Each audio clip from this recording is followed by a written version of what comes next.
Okej. Reggae, gitarr. Vi vill förstärka baktaktskänslan, alla å. Kan tänka sig att den takten vi spelar, om det kör den dubbelt upp så kommer det bli alla å. Men det som vi har skrivit det så blir det på 2 och 4 vi ska markera kort och koncist. Lite snabbt, ni hör att jag har ett eko i bakgrunden med. Vi spelar ackordet E.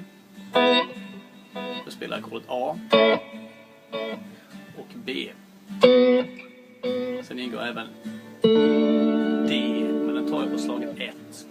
Då blir det så här.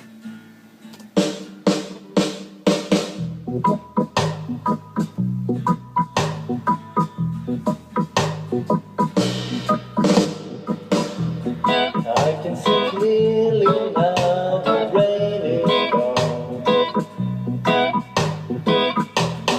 I can see all obstacles in my way. Gone are the dark clouds that had me blind. It's gonna be a bright, bright, sunshiny day.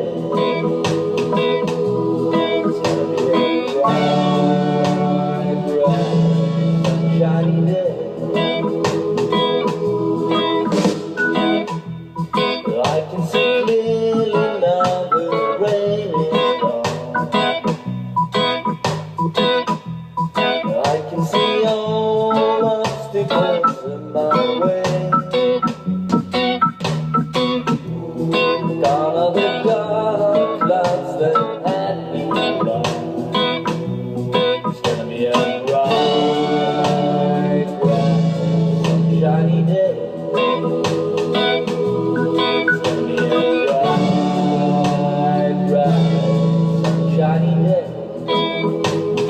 Lycka till!